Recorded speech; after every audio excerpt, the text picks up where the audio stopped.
వరుసవేది the Alchemist అనే ఈ పుస్తకాన్ని రచించింది పాలో కొవెల్లో. దీనిని తెలుగులోకి అనువదించింది కె సురేష్ గారు. ఈ 7వ భాగంలో 2వ అధ్యాయమైన 2వ భాగం గురించి తెలుసుకుందాం. గాజు వస్తువుల వ్యాపారి దగ్గర యువకుడు పనిచేయటం మొదలుపెట్టి దాదాపు 1 నెల అవుతోంది. ఆ పని తనకి సంతోషాన్ని కలిగించేది కాదని అతడికి అర్థమైంది. గల్లాపెట్టి దగ్గర కూర్చొని యజమాని గాజు వస్తువులు జాగ్రత్త, ఏదీ పగలగొట్టొద్దు అంటూ రోజంతా సణుగుతూ ఉంటాడు. ముసలి వ్యాపారి సణుగుతూనే ఉన్నప్పటికీ తనని చక్కగా చూసుకుంటున్నందువల్లే అతడు ఆ పనిలో కొనసాగగలుగుతున్నాడు. అతడు అమ్మిన ప్రతి వస్తువు మీద కొంత డబ్బు వస్తుంది. అప్పటికే అతడు కొంత డబ్బు దాచగలిగాడు. ఆ రోజు ఉదయం కొన్ని లెక్కలు వేశాడు. ఇప్పుడు పనిచేస్తున్నట్లే ప్రతిరోజు పనిచేస్తే కొన్ని గొర్రెలు కొనడానికి అతడు సంవత్సరం అంతా పనిచేయాల్సి ఉంటుంది. గాజు వస్తువులను ప్రదర్శించడానికి ఒక పెట్టె తయారు చేయాలని ఉంది అని వ్యాపారితో యువకుడు చెప్పాడు. దానిని బయట పెడితే గుట్ట కింద నుంచి వెళ్లే వారిని ఆకర్షించగలుగుతాం. ఇప్పటి వరకు నేనటువంటిది చేయించలేదు, వ్యాపారి బదులిచ్చాడు. వచ్చే పోయే వాళ్లు దానికి తగిలి గాజు సామాను పగిలిపోతాయని. నేను నా గొర్రెలను మైదానానికి తీసుకువెళ్లినప్పుడు పాము కరిచి 1-2 చనిపోయే ప్రమాదం ఉండేది. గొర్రెల కాపరి జీవితం అలాగే ఉంటుంది. గాజు వస్తువులు కొనడానికి వచ్చిన కొనుగోలుదారుని వైపు వ్యాపారి తిరిగాడు. అతని అమ్మకాలు ఎప్పటికంటే బాగున్నాయి. టాంజియర్ నగరంలోకెల్లా అత్యంత ఆకర్షణీయంగా నిలిచిన పాత రోజులు తిరిగి వచ్చాయా అన్నట్లుంది. కొనుగోలుదారుడు వెళ్లిపోయిన తరువాత వ్యాపారం నిజంగా వృద్ధి చెందింది. యువకునితో అన్నాడు వ్యాపారి, నా లాభాలు బాగున్నాయి. త్వరలో నువ్వు కూడా మళ్లీ గొర్రెలను కొనుక్కోగలుగుతావు. ఇంతకంటే జీవితం నుంచి కోరుకునేదేముంటుంది? అయినప్పటికీ శకునాలకు మనం స్పందించాలి. అనాలోచితంగా యువకుడు బదులిచ్చాడు. వ్యాపారి రాజుని కలువలేదు కాబట్టి ఆ మాటలు అన్నందుకు నాలుగు కరుచుకున్నాడు. దీనినే ఆదరించే సూత్రం, ఆరంభకుల అదృష్టం అంటారు. నీ గమ్యాన్ని చేరుకోవడంలో జీవితం నీకు సహాయపడాలని అనుకుంటుంది అని వృద్ధరాజు చెప్పాడు. కాని యువకుడు చెప్పింది వ్యాపారికి అర్థమైంది. తన దుకాణంలో యువకుడు ఉండడమే ఒక మంచి శకునం. కాలం గడుస్తున్న కొద్దీ గల్లాపెట్టె గలగలలాడుతుండటంతో అతనిని పనిలో పెట్టుకున్నందుకు వ్యాపారి ఏనాడూ చింతించలేదు. అమ్మకాలు ఎక్కువగా ఉండవనుకొని అమ్మిన ప్రతి వస్తువు మీద యువకునికి ఎక్కువ డబ్బులు ఇస్తానని వ్యాపారి చెప్పాడు. దానితో యువకుడికి డబ్బులు బాగానే వస్తున్నాయి. అతడు త్వరలోనే తన గొర్రెల వద్దకు వెళ్లిపోతాడని అనుకున్నాడు. నువ్వు పిరమిడ్లకు వెళదామని ఎందుకనుకున్నావు? మాట మార్చడానికన్నట్లు వ్యాపారి అడిగాడు. నేను వాటి గురించి చాలా రోజుల నుంచి వింటూ ఉన్నాను. తన కల గురించి ఏమీ చెప్పకుండా యువకుడు బదులిచ్చాడు. ఇప్పుడు నీది ఒక బాధాకరమైన జ్ఞాపకంగా ఉంది. దాని గురించి ఆలోచించకుండా ఉండడానికి అతడు ప్రయత్నిస్తున్నాడు. ఎడారి దాటి కేవలం పిరమిడ్లు చూడాలనుకుంటున్న ఎవ్వరినీ ఇక్కడ నేను చూడలేదు అన్నాడు వ్యాపారి. పిరమిడ్లంటే ఏముంది? అవి రాళ్ల గుట్టలు మాత్రమే. కావాలంటే నీ ఇంటి పెరట్లో వాటిని కట్టుకోవచ్చు. నువ్వు ప్రయాణాలు చేయాలని ఎప్పుడూ కలగనలేదు. అప్పుడే దుకాణంలోకి అడుగుపెట్టిన కొనుగోలుదారుని వైపు తిరుగుతూ అన్నాడు యువకుడు.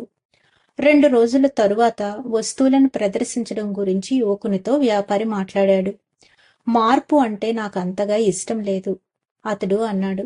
ధనిక వ్యాపారి అయిన హసన్ లాంటి వాళ్లం కాదు మనం. అతడు తన వ్యాపారంలో ఏదైనా పొరపాటు చేసినా అతడికి ముంచుకుపోయేది ఏమీ ఉండదు. కానీ మనిద్దరం ఆ పొరపాట్లను జీవితాంతం మోయాల్సి ఉంటుంది. తన పొరపాటును తలుచుకొని బాధపడుతూ వ్యాపారి చెప్పింది నిజమే అని యువకుడు అనుకున్నాడు. వస్తువులను ప్రదర్శించాలని నీకెందుకు అనిపించింది? సాధ్యమైనంత త్వరగా నా గొర్రెల వద్దకు తిరిగి వెళ్లాలని ఉంది. అదృష్టం మన వైపు ఉన్నప్పుడు దానిని మనం పూర్తిగా ఉపయోగించుకోవాలి. అది మనకు సహాయపడడానికి ఎంతగా ప్రయత్నిస్తుందో అంతగా మనం కూడా దానికి సహకరించాలి. దానినే ఆదరించే సూత్రం లేదా ఆరంభకుల అదృష్టం అంటారు. వ్యాపారి కొంతసేపు మౌనంగా ఉండిపోయాడు. ఆ తర్వాత ఇలా చెప్పాడు. ప్రవక్త మాకు పవిత్ర గ్రంథమైన ఖురాన్ని ఇచ్చాడు. ఒక వ్యక్తి తప్పనిసరిగా నిర్వర్తించాల్సిన విధులు 5 ఉన్నాయని అన్నాడు. అన్నిటికంటే ముఖ్యమైనది నిజమైన దేవుడిని ఒక్కడనే నమ్మటం. మిగిలినవి 5 సార్లు ప్రార్థన చేయటం, రంజాన్ మాసంలో ఉపవాసము ఉండడం, పేదల పట్ల దాతృత్వం చూపటం. అతడు చెప్పటం ఆపాడు. ప్రవక్త గురించి చెప్పేటప్పుడు అతడి కళ్ళల్లో నీరు తిరిగింది. అతడు ఎంతో నిష్ఠాగరిష్ఠుడు. అతడిలో ఎంత అసహనం ఉన్నప్పటికీ ఇస్లాం బోధనల ప్రకారం నడుచుకోవాలనుకునే వ్యక్తి. 5వ విధి ఏమిటి? యువకుడు అడిగాడు. నేను ప్రయాణం చేయాలని ఎప్పుడూ కలగనలేదని 2 రోజుల క్రితం నువ్వు నాతో అన్నావు. వ్యాపారి బదులిచ్చాడు. ప్రతి ముస్లిం తప్పనిసరిగా చేపట్టవలసిన 5వ విధి పవిత్ర యాత్ర.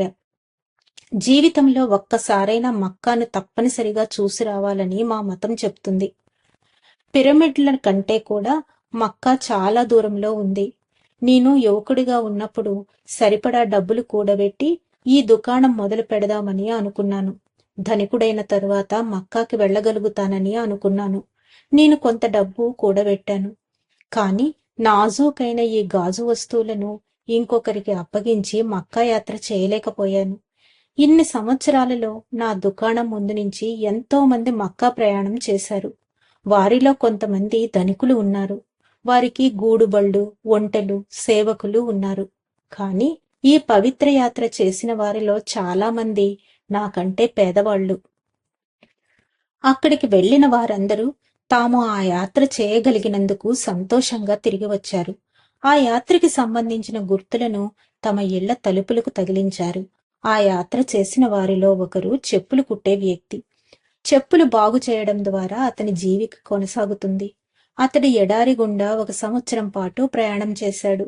దానికంటే తోలు కొనుక్కోవడానికి టాంజియర్ వీధుల్లో నడవటము ఎక్కువ అలసటని కలిగిస్తుంది అని అతడు అంటాడు. ఇప్పటికైనా మక్కాకు నువ్వు ఎందుకు వెళ్ళవు? యువకుడు అడిగాడు. ఆ ఆలోచనే నన్ను సజీవంగా ఉంచుతోంది. ఎప్పుడూ ఒకే మాదిరిగా ఉండే రోజులను, మాట్లాడని ఈ గాజు వస్తువులను, అదే హోటల్ బల్ల దగ్గర పగలు రాత్రి భోజనం చేయటం వంటి వాటిని ఎదుర్కోవడానికి అదే బలాన్నిస్తోంది. నా కల నిజమైతే నేను జీవించడానికి కారణం ఉన్నదేమోనన్న భయం ఉంది. నువ్వు నీ గొర్రెల గురించి, పిరమిడ్ల గురించి కలలు కంటావు.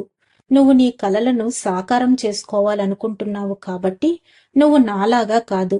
నేను మక్కా గురించి కేవలం కలలు కనాలని అనుకుంటున్నాను. ఎడారి దాటినట్లు, పవిత్ర రాయి ఉన్న స్థలాన్ని చేరుకున్నట్లు, దానిని తాకటానికి ముందు దాని చుట్టూ 7 సార్లు ప్రదక్షిణ చేసినట్లు కొన్ని వేల సార్లు ఊహించుకున్నాను. నా పక్కన ఎవరు ఉంటారు? నా ముందు ఎవరు ఉంటారు?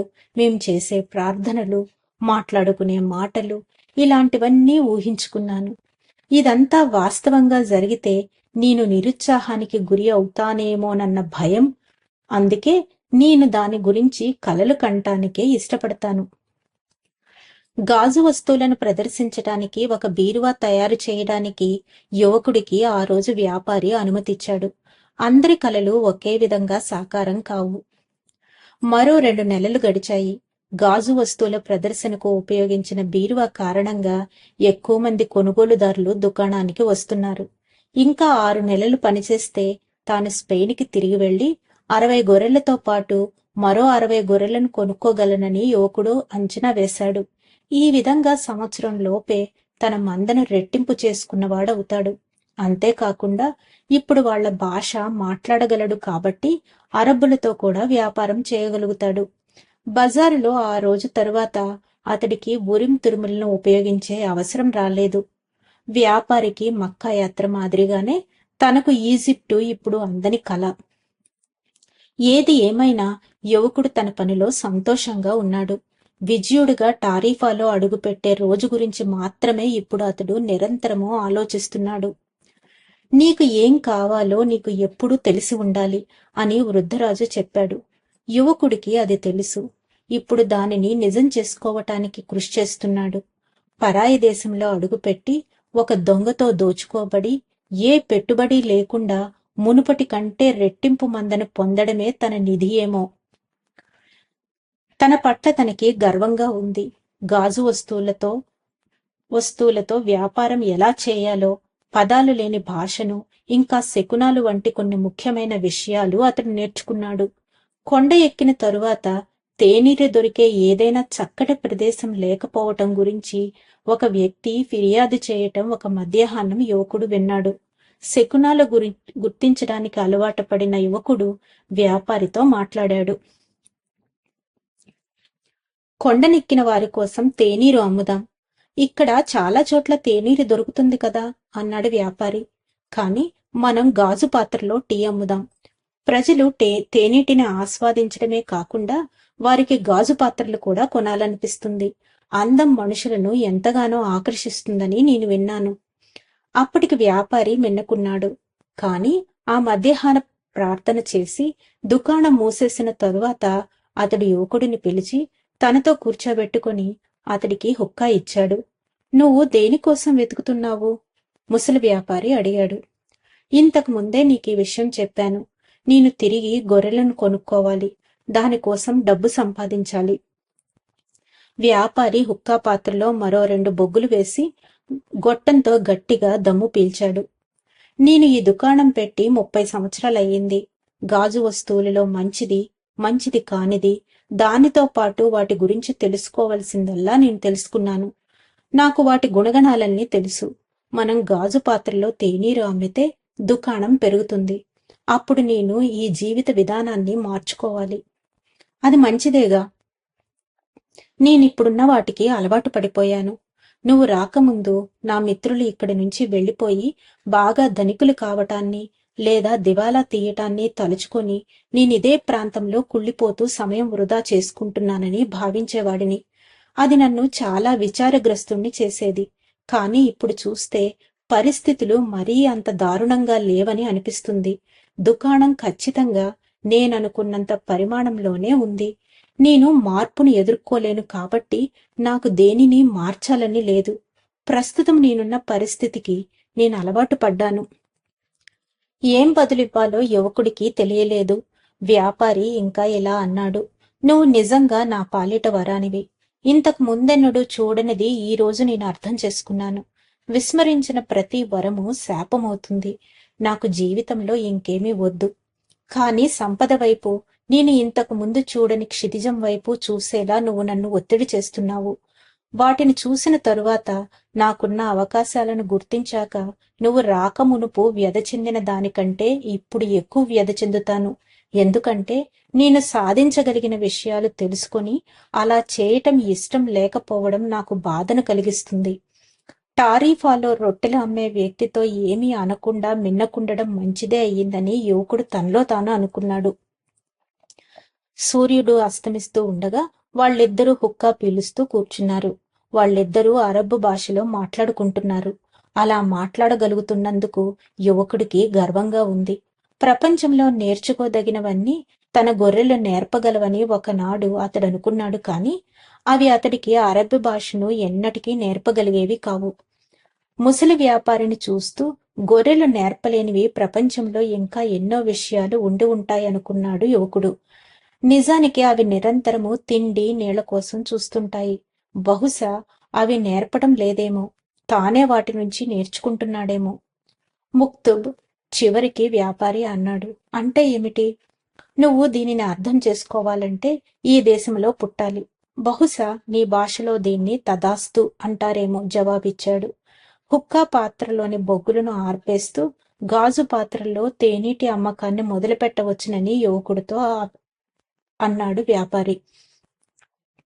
ఒక్కొక్కసారి నదీ ప్రవాహాన్ని పట్టి ఉంచడం సాధ్యం కాదు. ధన్యవాదాలు మాస్టర్స్. ఈ 2వ అధ్యాయంలోని మిగిలిన భాగాన్ని రేపు తెలుసుకుందాం. అంతవరకు సెలవు తీసుకుంటూ పద్మజ.